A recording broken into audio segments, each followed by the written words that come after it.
Je suis très fier. C'est un endroit magnifiquement aménagé. Les équipes ont fait un travail superbe.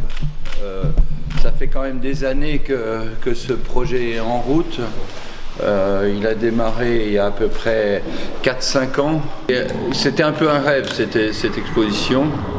Et à savoir que ça fait 11 ans maintenant que je suis installé à New York.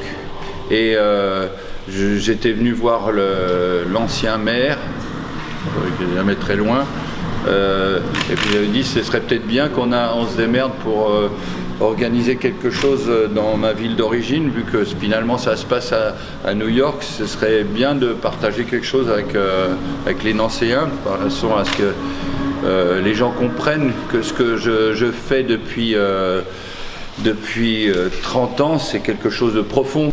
Le temps que l'exposition se construit, ça a pris un peu de temps, mais le résultat ici est absolument exaltant. Je suis heureux de pouvoir proposer une exposition qui a cette densité à la ville de Nancy. J'en ai vu quelques-unes, des comme ça j'en ai jamais vu. Donc je suis heureux d'y participer. Réunir des œuvres comme ça de périodes différentes, c'est une occasion qui est seulement possible quand l'endroit est vaste. Or, faire confiance à un artiste pluridisciplinaire comme moi, en lui donnant la possibilité de montrer l'éventail de ce que je fais, c'est une prise de risque de la part de ceux qui ont accepté de le faire et dont je les remercie profondément, notamment Laurent Hénard pour ne pas le citer. Sérieusement, je pense que ça va représenter un virage dans la relation que les gens en France, voire même plus, sans être mégalomane, peuvent avoir avec ce que je suis.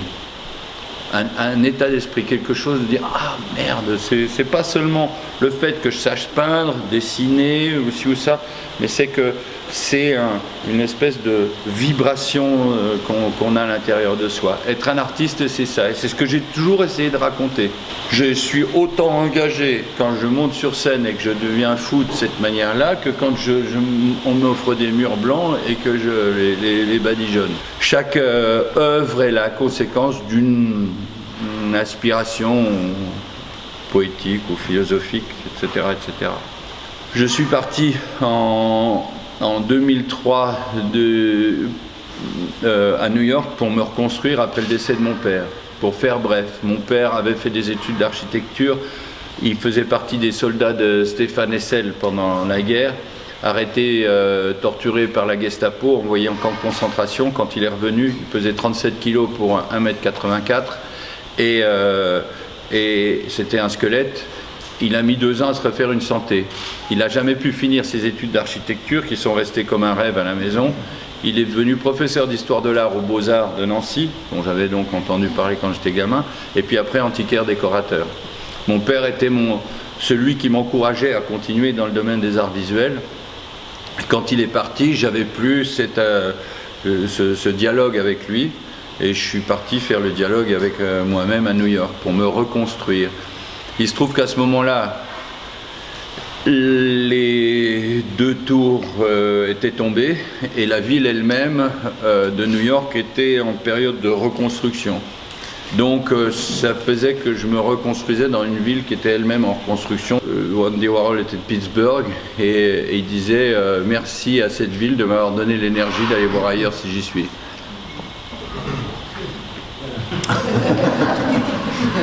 Sous-entendu,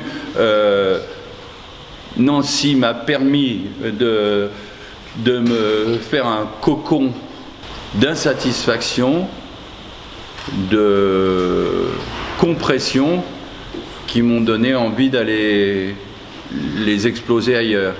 Oui, je sais gré à la ville de m'avoir à la fois donné la possibilité de me construire et l'insatisfaction d'y être, la preuve. NCY, NYC, à part ça... Je repassais là, quand j'étais petit, je voyais le building of Santiago, putain, c'était Manhattan. Hein. Là, la tourtière, putain, contre laquelle il y en a eu une, après il y avait des pages, les gens, c'est pas possible, ça couche, il n'y a plus de vue, on voit rien, ça cache tout, ça fait de l'ombre, tout. C'est tout. L'échelle n'est pas la même. Je dirais que New York est une ville de compétition, comme il y a des bagnoles de compétition. Les bagnoles de compétition, tu ne les prends pas pour aller faire tes courses. Hein. Mais si tu as un challenge à te lancer, tu vas quand même essayer de mettre le paquet. Ben, New York, c'est un peu une ville de compétition comme ça, dans laquelle, si quelqu'un a un challenge vis-à-vis de lui-même, tu trouveras toujours quelqu'un pour se relever. Je suis tout le temps sur mon vélo à New York. Je suis pas Bernard Hinault, loin de là, j'aime pas ça, mais c'est plus rapide pour me déplacer d'un endroit à l'autre. Tous les 3 jours, il y a un livreur chinois avec qui je me tire la bourre pour être le premier à arriver au feu rouge, quoi.